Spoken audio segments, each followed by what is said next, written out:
Nobody knows how to have full sexual experience because it is so distorted by television, by pornography. People have nowhere to learn about sex.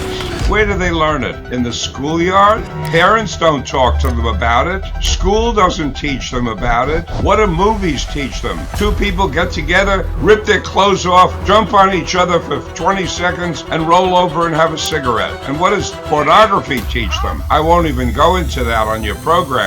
What inspired you to write Master Your Mind Now at the age of 86? The reason is, in 11 years of college, 3 degrees, no one ever taught me how to control my mind. They do not teach mind control in graduate school.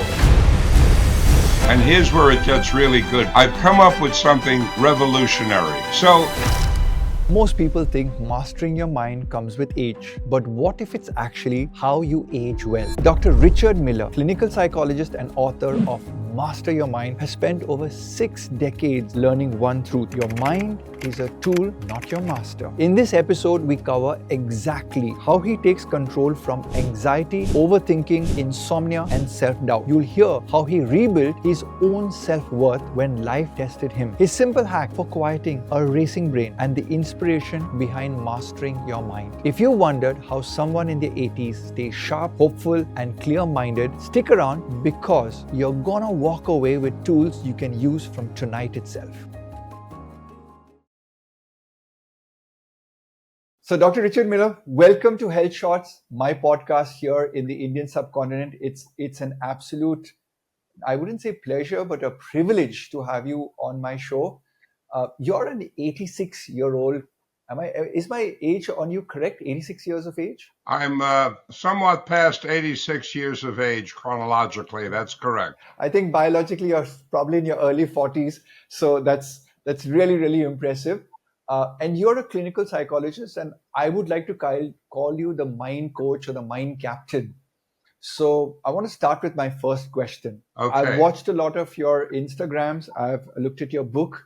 You say that your mind is a tool, not your master. How can someone stuck in anxiety or kind of overthinking begin to take that tool back? Well, to begin with, you have to accept the concept that what we are thinking is coming out of central computer. And the central computer that we refer to as our mind, which is an extremely powerful tool, is not the central boss. You see, the very fact that we can witness our thoughts, that we can stand back and listen to ourselves thinking, we can stand back and watch the inner movies on our inner television screen. That is the great message to us that there's more to us than the mind itself. Because if we were the mind, if that was our central core, we would not be able to stand back from it and watch it. We would always be in it.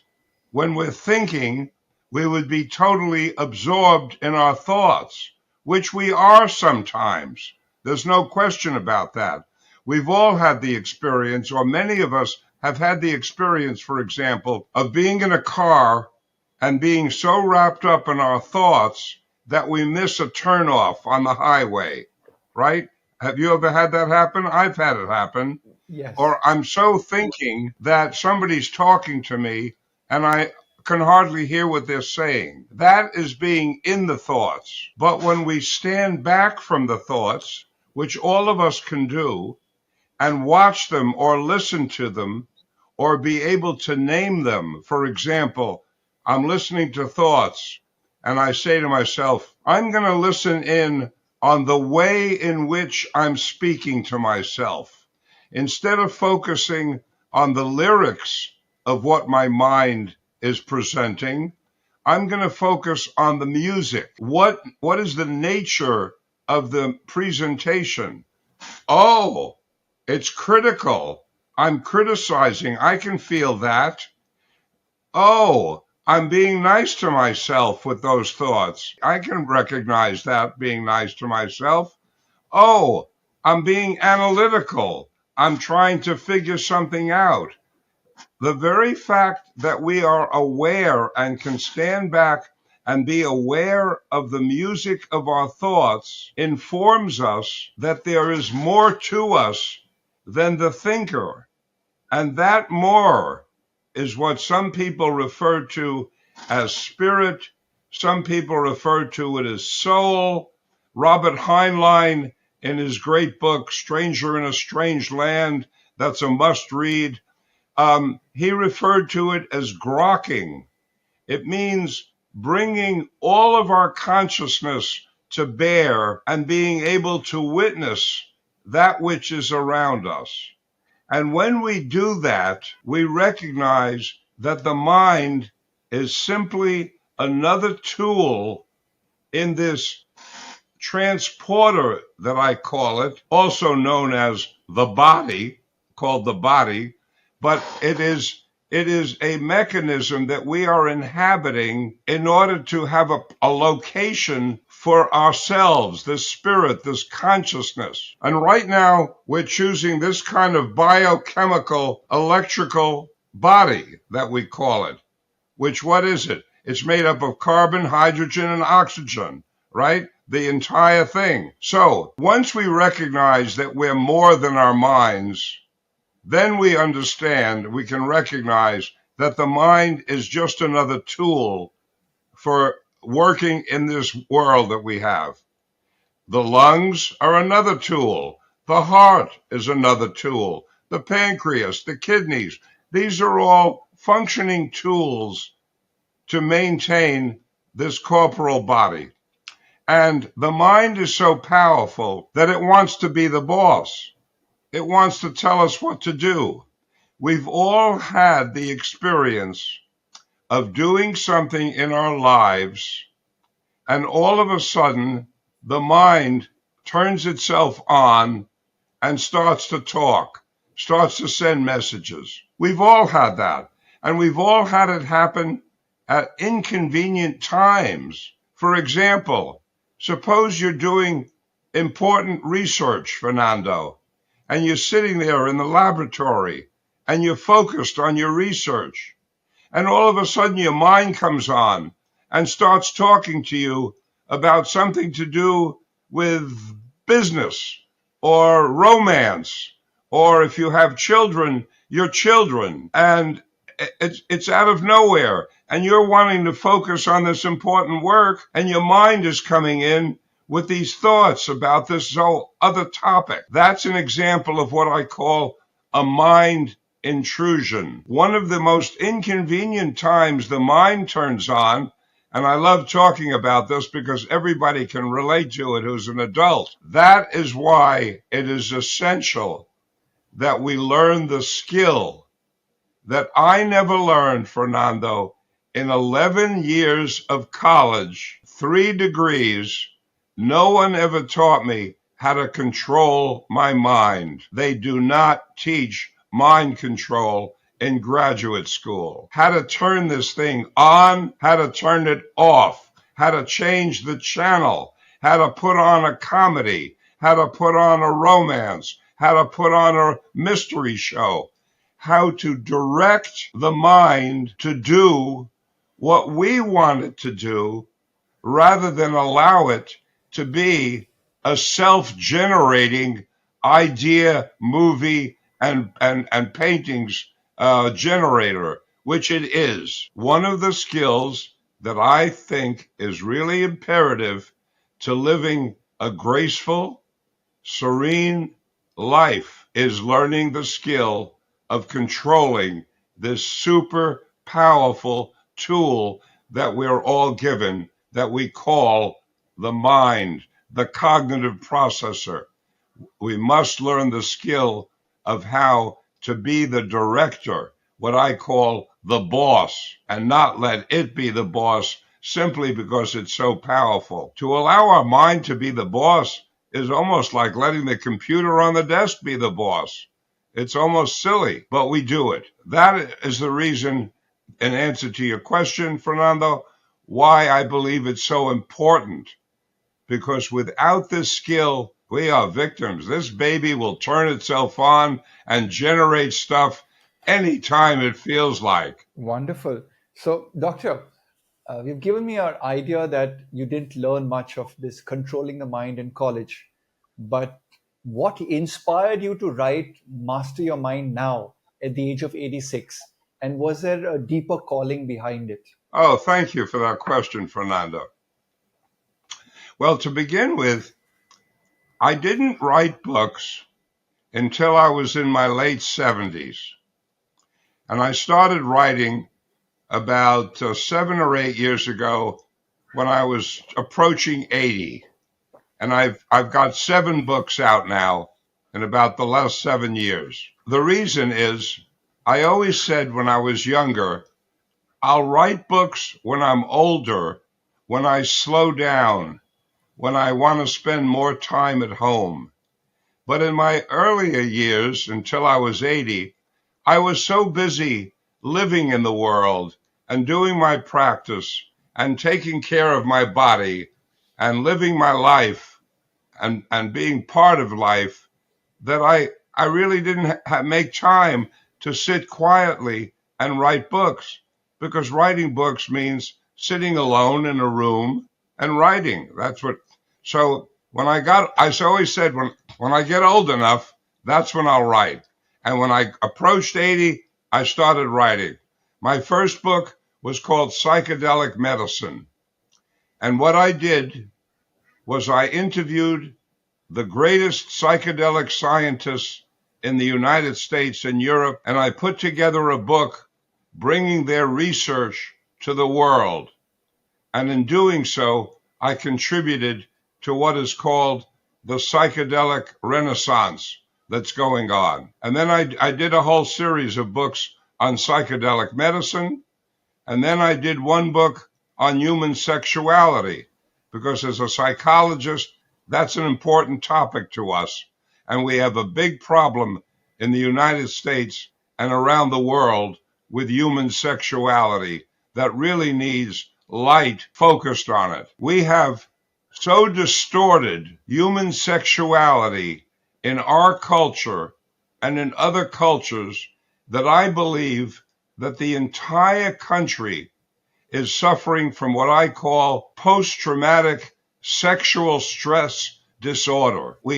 Nobody knows how to have really full sexual experience because it is so distorted by television, by pornography, by the culture itself. People have nowhere to learn about sex.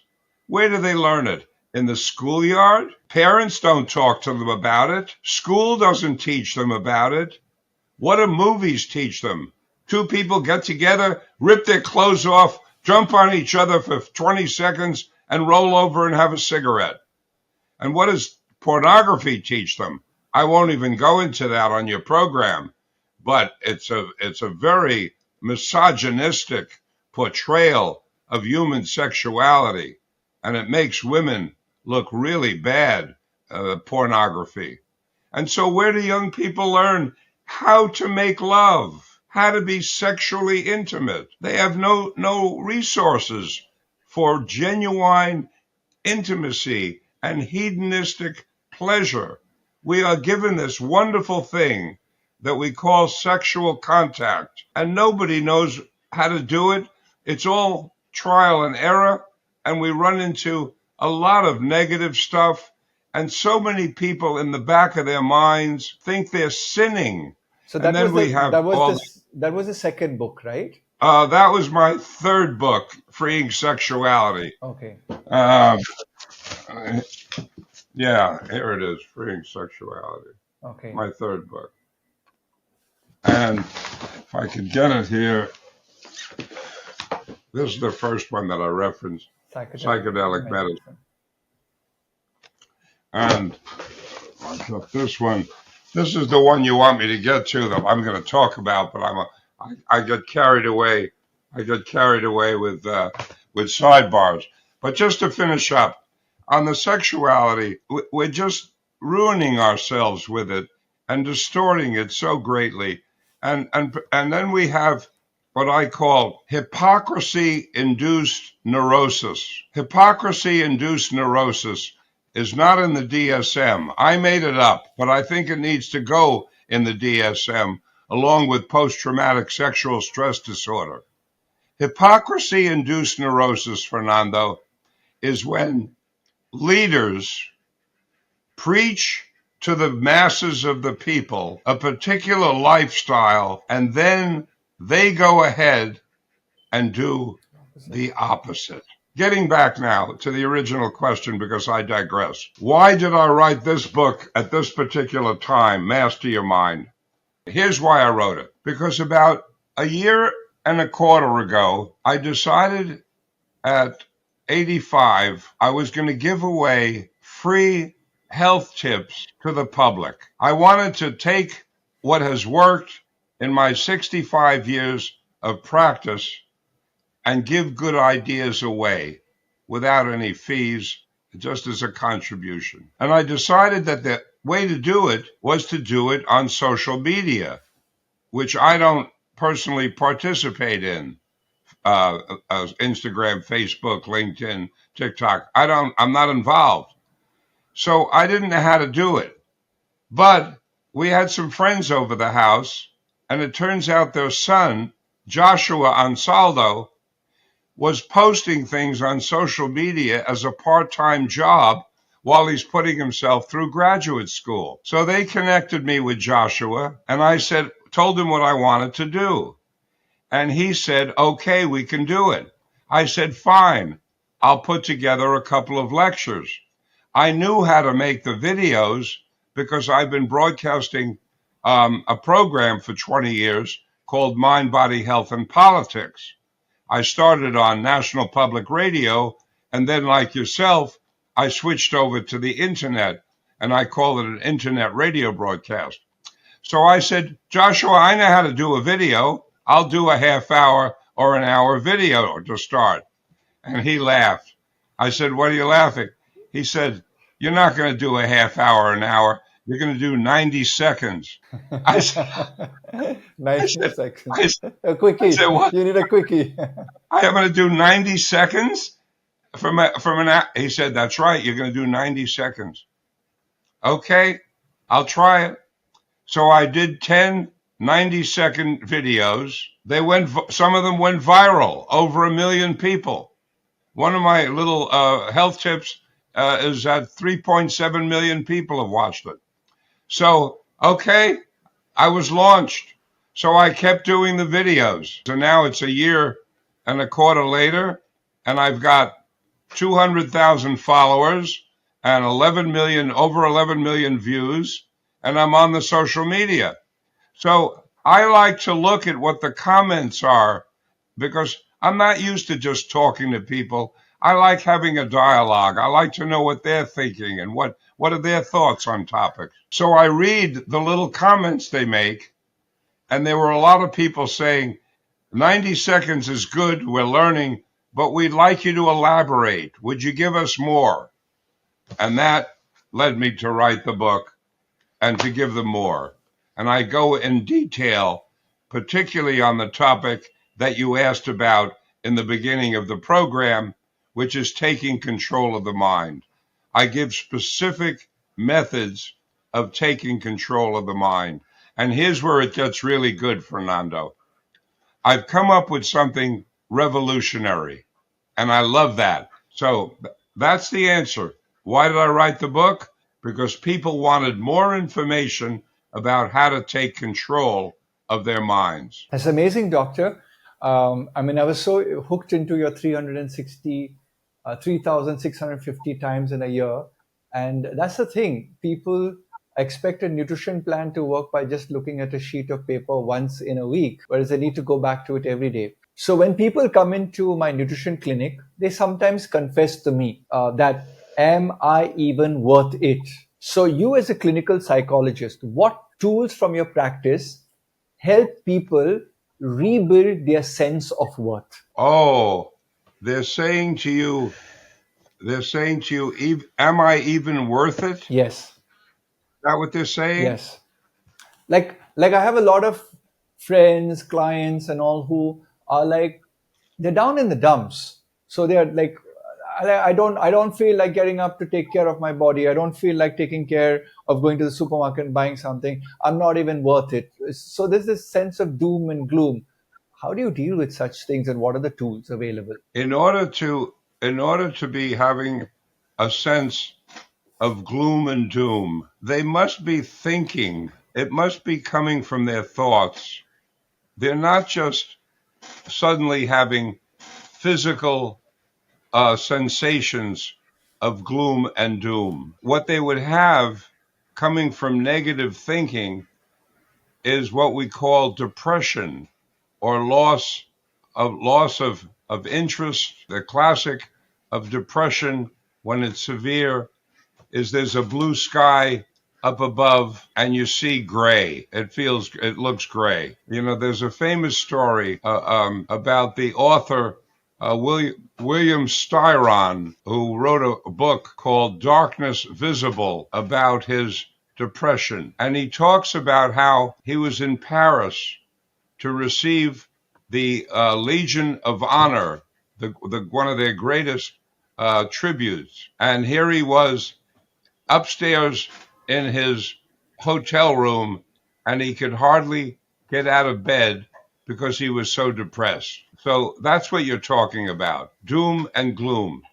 And the first thing that one wants to do when that's happening is you need to sit quietly and focus on your thought patterns. You need to sit back and watch your thoughts, because there's a high likelihood that you are creating the doom and gloom with the nature of your thinking, and your thinking needs to be analyzed. Now, of course, there are some who will say that the depression and the doom and gloom is strictly physiological, caused by neurotransmitters and neurochemicals. I don't believe that. I believe that the thought patterns create the change in the neurochemicals, and it goes that way. And you need to, it's imperative to look at what's going on inside the mind, and to stand back and look at the thoughts. And I'm going to say here that for those people who have low confidence that are coming to you and are asking themselves, am I worth it? That very question is a negative question. Am I worth it? In and of itself, it's an accusatory question. Am I worth it? Am I worth what? The fact is, we are here and we are given an opportunity to be here. And that is self-evident. How do I know it? Because I'm here, de facto, and so are you. I see you on the screen. That means you are here. What do I mean by being here? By being here, I mean that somehow along the line, Fernando, your father's sperm matched up with your mother's eggs, and they created Fernando. Many sperm from your father, untold numbers, never made it. Many eggs of your mother never received a sperm. All those possibilities went into the great nothingness. They never got to exist. But Fernando got to exist.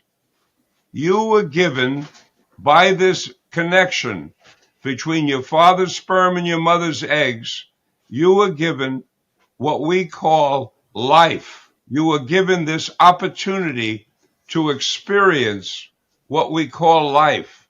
Everything you see and you hear and you feel and you touch and you smell is part of your existence. And given that, that is your value. That is your worth. You are given that as part of your gift that we each get. Each one of us that had the magic that our parents' sperm and egg came together, were given this gift to be here. So the very being here is the value. And once you say something like, do I have any value? You're already asking and putting your question in a negative light because you are degrading and not looking at the very fact that you were given the gift. You're here. You're not in that place where the sperm and the eggs who didn't make it go. You're in the place of life. And so that is the value of life, that we get to experience it. As if somebody said to little tiny Fernando, the neonate, and as he was growing up, Fernando, here you are. You have a life. Now, what are you going to do with it? That is where choice comes in. What is each of us going to do with this gift that we were given called life? And one thing that's important to do, as per your very good question, is to examine carefully when we negate the value of our lives. When we ask ourselves the question and we word it, am I of any value? Rather than the statement, I exist, therefore I am. I have changed Descartes' cogito ergo sum. I think, therefore I am. My version is, I'm alive, therefore I am. I am, therefore I am. The fact that I'm here shows you that I am. And that is my value, each of us, of ourselves, the value that we were given a life. And anything less than looking at it that way is a distorted thinking that comes from the culture. We put together a lot of negative stuff in our culture for people to pick up on. And that's why we have people like myself, clinical psychologists, to help people with that distorted thinking so that they can get back on the track again of realizing that the very giving of life itself is the biggest gift. The opportunity to be here rather than be one of those sperm and eggs that never made it. So, Dr. Miller, that was amazing about the sperm and the egg. It's a 1 in 400 million choice that I exist as Ryan Fernando today. And my sense of purpose and the choices that I have are all about living a better life. Now, I want to switch gears and talk to you about what you've written about breath and movement. How does breathing whilst moving help regulate the mind and body? So, those of us who have automobiles, many of us realize that when we put our foot on the gasoline, it opens up a valve that lets gasoline from the tank flow into the engine, and the gasoline under pressure explodes, and that's what makes the engine go around. And if you take your foot off the accelerator, it slows down the gasoline from the tank, which is in the back. And if you leave it off, the car stops totally because it has no fuel. The fuel for the human body, this thing we call the body that we live inside of, has basically two kinds of fuel. It has what we ingest that we call food, and it has oxygen. Those are our basic fuels. Do you agree? Yes. Okay. The oxygen supply comes from our breathing. The air goes into the lungs. Our heart, which is a pump, sends fluid into the lungs that we call blood. The blood picks up the oxygen in the lungs and sends it throughout the body. That is our fuel tank system. The pump of the heart is like the pump in the little gasoline tank in the car. That pump pumps the gasoline to the engine. The heart pumps the oxygen to our entire system. It sends it out through tubes, just like the gasoline tank sends it through a metal tube. The heart sends the oxygen through tubes we call arteries. And then it goes out into the system and eventually into little tiny tubes called capillaries. And that is our oxygen supply system. When we get scared, when we get anxious, when we get intimidated, when we get frightened, we tend to tense up. There's a tension reaction. It's a protective device to protect the body from what might be happening to create this unpleasant feeling. When we tense up, we are diminishing the oxygen supply system. The muscles are pressing down on the arteries. And sometimes we literally hold our breath when we get scared. Many people do that. They go like this. They tighten up. Well, as soon as we tighten up like that and hold our breath, we're cutting off our energy supply. It would be as if we cut off the tank in the car or stop pushing on the accelerator. We're decreasing the regularity of that oxygen. Human beings breathe at a rate of approximately 20 breaths a minute. There's a variation, but that's an average. But if you stop those breaths, the system starts to go on alert. The system, when you hold your breath, doesn't know whether you're holding your breath for sure or whether you're perhaps underwater and there is no oxygen. So the system goes on alert. So a person who gets anxiety and as a result of the anxiety holds their breath a little bit or gets tight, they're increasing the anxiety by diminishing the oxygen supply, which puts the system into further alert. If they do it enough, they can actually send themselves into what we call a panic reaction, which is heightened anxiety. The antidote to anxiety, faster than any pill we have, faster than a speeding Valium, is what I call conscious breathing. There are two kinds of breathing. There's the regular breathing we all do all the time. And then there's conscious breathing that everybody is aware of, or most everybody, which is when we take control of our breathing and we purposefully breathe in and out, in and out, in and out.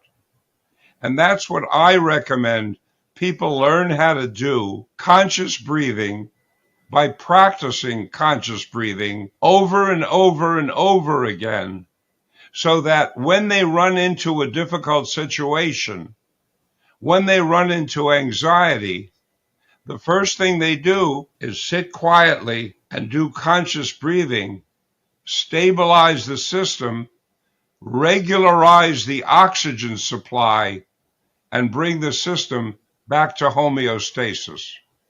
When the system comes back to homeostasis by having a steady oxygen supply and the muscles are relaxing, the anxiety decreases and decreases and eventually goes away. That's the system. That's really amazing, doctor. In fact, I do a lot of breath work with my yoga master, and he talks about conscious breathing. And we do longer breath holds and consciously, move the diaphragm and then inflate the lungs. And initially, I used to think, well, this is like too easy to do. But as we advanced in our sessions, I realized that it required longer breath holds, longer deep breathing. And I must say this to you, that my blood pressure and my resting heart rate has actually dropped by 15 to 20% over the last 1 year, just doing breath work. And yeah, any anxiety at work, at the clinic, or in the business, it's like, you know what, let's just breathe it away. You just said something, Fernando, that's extremely important. You said it's almost too easy. And that's one of the biggest problems that we have teaching the public about conscious breathing. It seems almost too easy. Is this doctor saying to me that if I learn how to breathe properly, I can do away with anxiety? Baloney. I don't believe that. That's impossible. It's too easy. Anxiety is too complicated. I don't, it just turns out that the breathing is the antidote. And it is in your country, in India, that this all originated hundreds, if not thousands of years ago with the yoga masters who learned the importance of conscious breathing and taught it. And fortunately, it was brought to this country in the 1960s. That's when I learned about it, when some of the great yoga gurus came to this country, Satchidananda, and they taught conscious breathing. And some of us in psychology learned about it and realized it was a powerful tool, and we started using it in our practices. That was the origin of it. I did not make up conscious breathing. I am just focusing on it and teaching it to people. And what you said about the effect of conscious breathing on blood pressure and heart rate has been validated in scientific studies, and the public would do well to learn that, to understand that we do have now scientific evidence that conscious breathing has a positive effect on both blood pressure and heart rate. And therefore, it also has the positive effect on anxiety. Dr. Miller, one of the greatest gifts of my life right now is the ability to meet wonderful experts like you. And in about 88 days, I hit my 50th birthday from today as we record. So I want to pick a few free counseling tips from you, which is I want to be as sharp as you are when I'm 86 years of age. So how do you track your mental fitness with any regular blood work, or do you do any cognitive scans? And if yes, what are the markers that matter most to you? Well, to begin with, somewhere in my late 30s, I began to realize the importance of physical fitness and the importance of maintaining the body. Up until that time, I was pretty much got my exercise by turning pages in books that I read. But in my 40s, I started a chemical dependence program, and it was a pioneering program called Koch-Ender's Alcohol and Drug Program. And I taught holistic health to chemical dependent people. I taught them about yoga, but I called it stretching. I taught them about meditation, but I called it mind clearing. I taught them about nutrition, but I called it fuel awareness. I gave words to these things that chemically dependent people could live with and absorb, because they were not about to do something called yoga. Yoga to these heroin and cocaine and alcoholic dependent people, yoga was something some hippie did up on a mountain somewhere wearing a loincloth and walking around naked. And meditation was the same kind of thing. It was something exotic that went on in some weird countries. But when you called it mind clearing, when you called yoga stretching, they were able to do it. Okay, so in order to teach these people these various modalities, I realized I had to embrace them myself. Now, I was already doing meditation and yoga, but I wasn't exercising. So I decided I realized the importance of an exercise program. I came across a piece of research that was done at Indiana University and I keep the research on my desk 40 years later. Here it is. This is a seminal piece of research. And what this research is about is that if you do aerobic exercise for 30 minutes in a row, you get metabolic changes and changes in your mood that last for 3.5 hours, because they had these people in the experiment all wired up, and they were taking measurements while they were exercising. But if you do aerobic exercise for 60 consecutive minutes, you get 7.5 hours of the metabolic changes. So for that second half hour, you go the difference between 30 minutes of exercise and 60 minutes. For the second half hour, you get an additional 4 hours of change from 3.5 to 7.5. When I read that, I became a believer and I started exercising. And the most I could do was about 10 minutes a day because I was so out of condition. But I knew about incremental learning. Just like I said, 10 times a day practicing breathing is 3,650 a year. I could exercise for 10 minutes, but the next week, 12 minutes. The next week, 14 minutes. At the end of a year, I could do 55 minutes of walking. Then I went from walking to jogging, slow increments. Then I went from jogging to running. 3 years later, I ran my first 26.2-mile race, and I've been doing aerobic exercise for the last 46 years.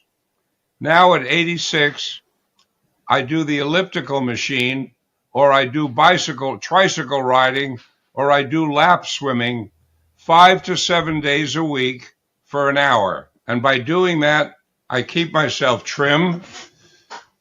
You can see I'm trim. I think you can see, and like yourself, and I keep my emotional state uplifted, because what that Indiana University research indicates is that you get 7.5 hours of emotional uplift from the aerobic exercise, which means it's an antidote for depression. Now, we have done research in this country, Fernando, comparing SSRIs, selective serotonin reuptake inhibitors, which are called antidepressants. We have compared the effects of the SSRIs to the effects of exercise and the effects of exercise plus SSRIs. And the research indicates that the most powerful antidepressant is the aerobic exercise itself. And when you add the SSRI to aerobics, it does not increase the effectiveness, it actually decreases it. Oh. The SSRIs have a negative impact on at least 30% of the population. And that is written about in a very important book called Anatomy of an Epidemic by Robert Whitaker, where he shows that a significant percentage of the population are being harmed by antidepressants. The reason they're being harmed, Fernando, should I go into that a bit? Yes, please. The reason they're being harmed by the antidepressants is because the antidepressant manufacturing companies have a belief system that people who are depressed have an imbalance in their neurotransmitters. And they believe that the medicines create balance. But what Whitaker is showing us in his book, Anatomy of an Epidemic, is that people who are depressed do not have an imbalance in their neurotransmitters. And so when they are given these medicines, the medicines themselves create the lack of balance, and therefore the people get worse. So you're saying it's a cascade downwards? Correct. And then to make it even worse, when the people try to get off the antidepressants, their system starts to balance and they think something's wrong with themselves and they think they need to go back on the antidepressant. And what they don't realize is what they're going through is a withdrawal from the antidepressant. And so they get a second kick in the butt, which is terrible. But getting back to the exercise has been demonstrated to be the most powerful antidepressant we have. Now, the problem with it as a therapy modality, Fernando, is that it's very challenging to get a person who is depressed to start doing aerobic exercise, True. right? Because they're already saying, oh, I'm not going to get I up in the can morning. hardly, they're down. How are you going to get them up? And my answer is they need to start the way I started, 10 little minutes a day. And if they can't get out of bed for 10 minutes a day, 5 minutes a day. And if they can't get out for 5 minutes a day, 3 minutes a day, whatever it takes. And you start with 3 minutes a day every day, and next week, 4 minutes a day every day, and you keep going, adding a minute. And at the end of the year, you're going to be doing 50 or 55 minutes by adding 1 minute a week, one little minute a week.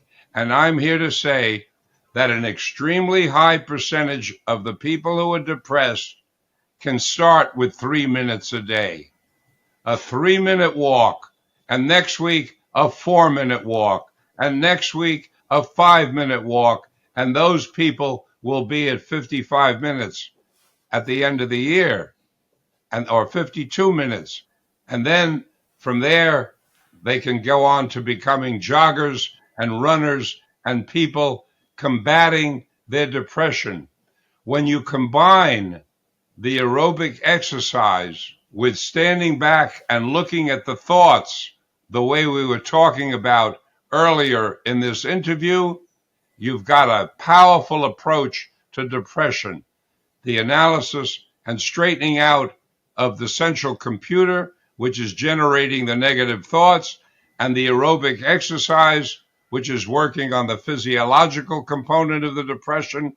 And lo and behold, the attitude changes and the feelings change and the depression lifts. Doctor, anything in the blood chemistry or blood work department to help people out? There's always research going on to try to demonstrate that this is all caused by some combination of neurotransmitters and blood chemistry. But I haven't seen anything to date that that shows me that the combination of working on the negative thought patterns and the aerobic exercise is not a sufficient modality for curing the depression. Now, as an 86-year-old, what does your brain routine health really look like? And what's your secret to keeping your neurons dancing? Well, to begin with, I put in about 9 hours or 10 hours a week on maintenance. And this I just accept. It's a lot of time, it's a lot of effort, but it's maintenance. I mean, I was dealt this thing. It's like, I have to maintain my vehicle. I have to maintain things around the house. Some things take more time and energy to maintain. And if I want to maintain this thing that we call a body, I've got to make the effort. So I do aerobic exercise and I lift weights. And I just started doing the weightlifting 3 years ago, seriously, but about at least 20 years ago or more, I started doing it a little bit because what I learned through my research, and I'd like your opinion on this, is that there is a lot of research indicating that at age approximately 40 or 50, we start to lose muscle mass, and we may lose between 1 and 3% of our muscle mass every year. And I see you're shaking your head, yes. So you're 50 years old, and let's say you begin losing 1% of your muscle mass. If you're fortunate enough to live to my age, 86, you will have lost 36% of your muscle mass. How the heck can you expect to walk around with a third of your muscle mass gone? You'll be bent over, you'll be hardly able to walk. That's why we see so many old people walking bent over and shuffling, because they don't realize they've lost their muscle mass. And that's why I'm advocating and promoting that when people approach 50, they get themselves into a weightlifting program so that they counter the loss of 1%. They counter it and they maintain their muscles. And I was late coming to it, but I'm here to demonstrate, and I will demonstrate graphically for you right now, that this can be done. Because I'm going to take off my jacket and show you viewers what can be done when you're in your 80s. I did not have these muscles in these arms just a few years ago. Wow. But I have a powerful body now. And I'm not doing that to show off. I'm doing it to demonstrate that it can be done, because I did not have this physique 3.5 years ago when I started serious weightlifting. But what I did do over the years was I did a little bit in order to counter the 1%. But what I noticed was I was losing more than 1%. And my daughter, Sarana, who's a prominent yoga teacher, who, by the way, went to India and was treated beautifully and studied with a great Indian yoga master, Batabi Joyce, and learned and brought it back here. And she's become a prominent yoga teacher called Sarana Yoga. What she noticed 3.5 years ago, Fernando, she says, "Dad, you've got to start weightlifting. That's why you're having trouble getting around." And so I listened to her and I started. And I've developed this now, and I'm in great shape after 3.5 years of weightlifting, which shows you, and the reason I'm showing you, is it means that people in their mid to late 80s can still get into good shape. It's not too late. Nobody should take the view it's too late. It's not too late. It's never too I'm late. stronger now than yeah. Okay, so the answer to your question. So I take care of the transporter with aerobic exercise and weightlifting. I eat clean. What do I mean by eating clean? I avoid all these fad diets, keto diet, Pritikin diet, this kind of diet, that kind of diet. I think they're all selling something.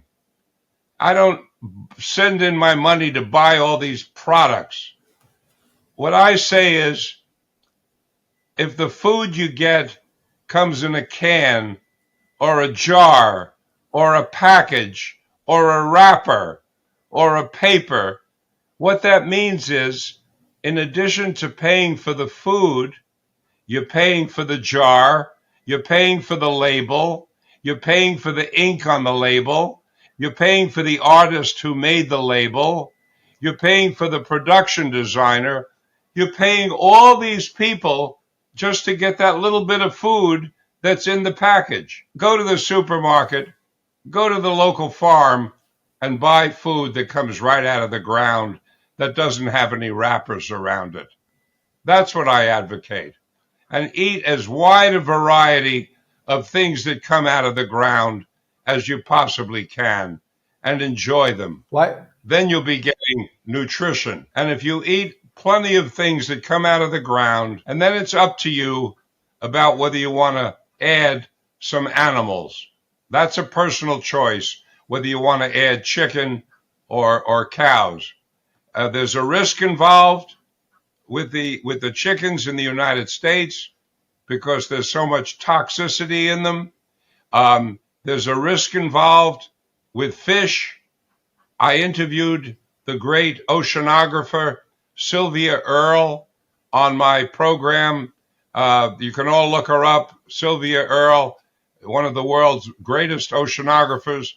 And I interviewed her on Mind, Body, Health, and Politics. And she says to me, "Richard, there's no place on the earth right now that the fish don't have plastic in their stomachs. Fish everywhere have plastic in their stomachs." And so when I heard that, I stopped eating fish.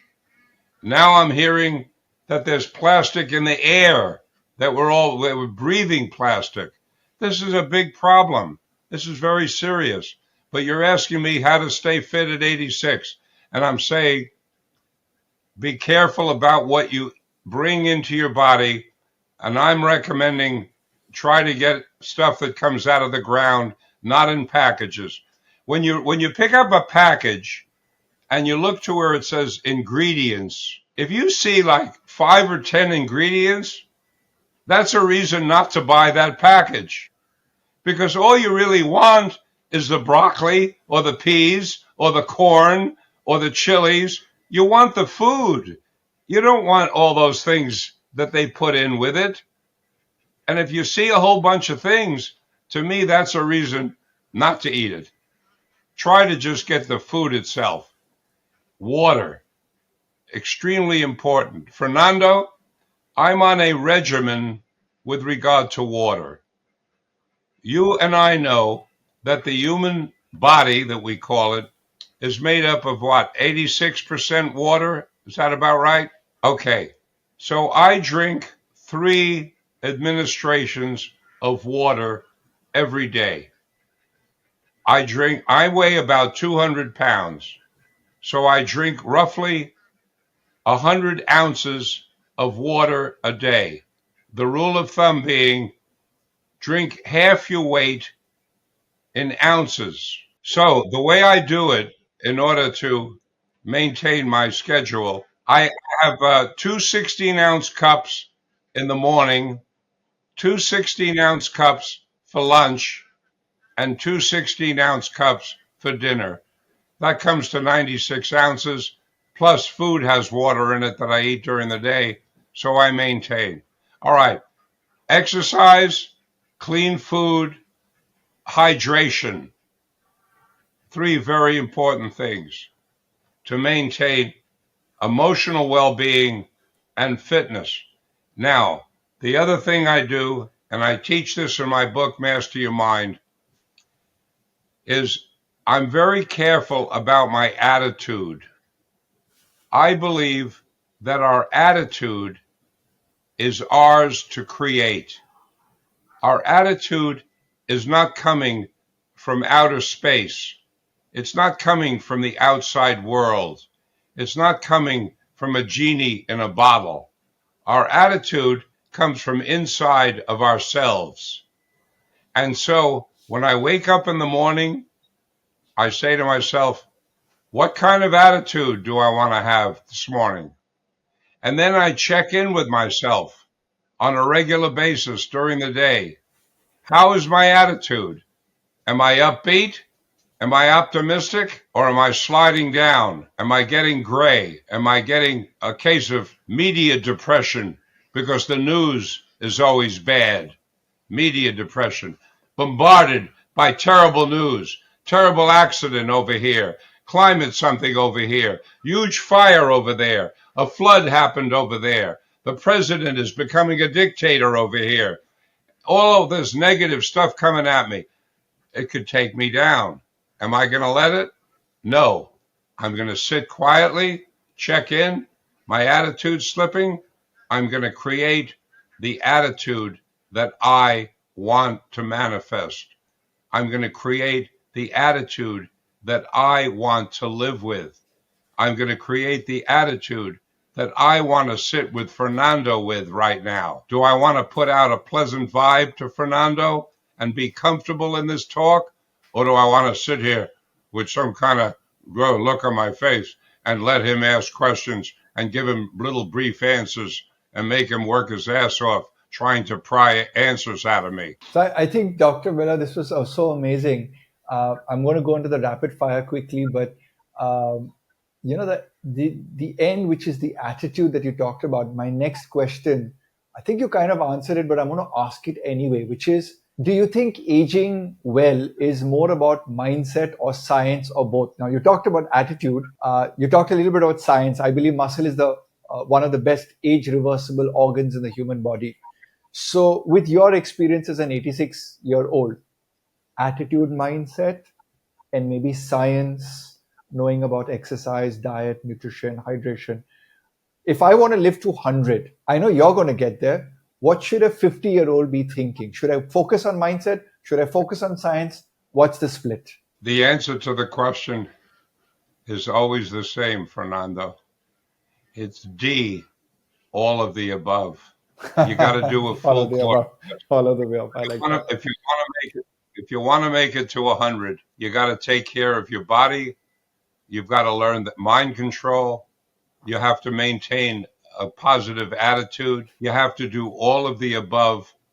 And then what you personally are able to do, and many people are going to be able to do it. Some are going to fall behind, which is sad, but you want to learn how to use accumulated intelligence to your benefit. Accumulated intelligence is the word that I'm using to replace the misnomer artificial intelligence. I want to do away with the words artificial intelligence. I want to do away with them completely. And I want to change that. And I'm going to ask the world to change that to accumulated intelligence. And why do I want this? Because artificial has negative connotations. Artificial is like phony.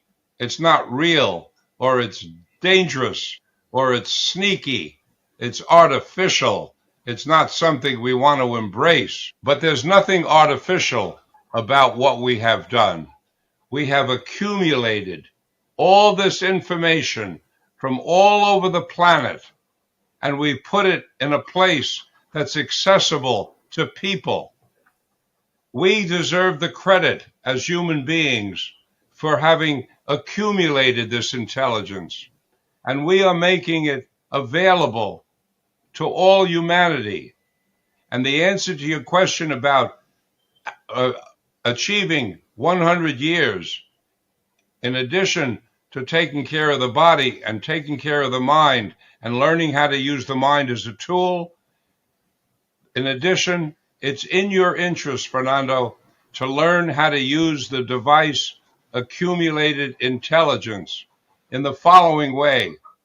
You want to read into your accumulated intelligence device, whether it's Gemini or ChatGPT or Proximity or Chalk, whichever ones.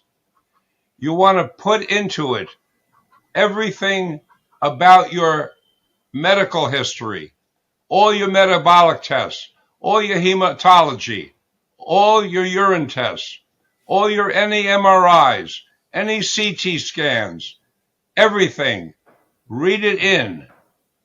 Put it in. Your age, your weight, your exercise program, your marital status. Put it all in there.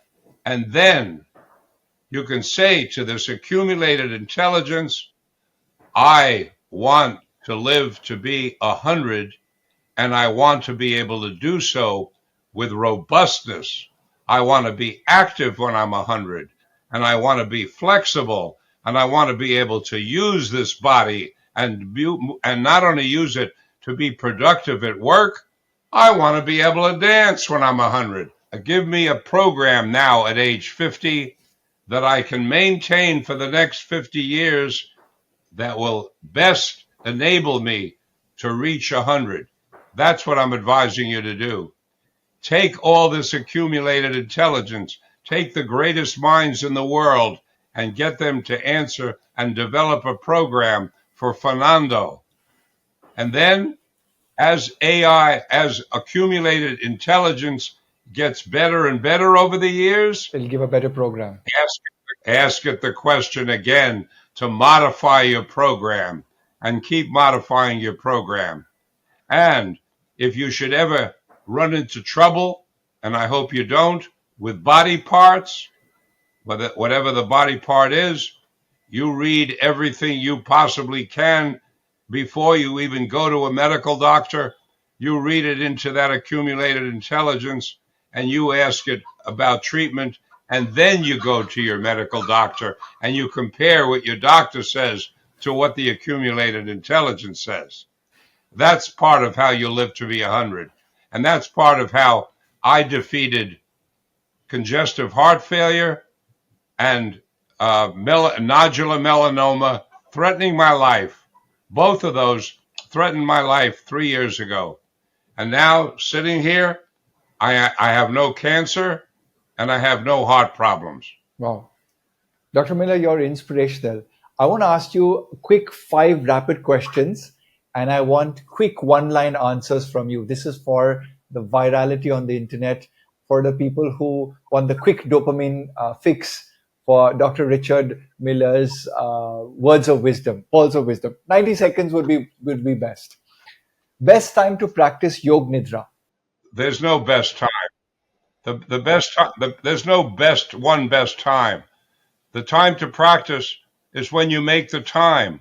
The important thing on all of that is to set a time of the day when you do it, and that time becomes sacrosanct.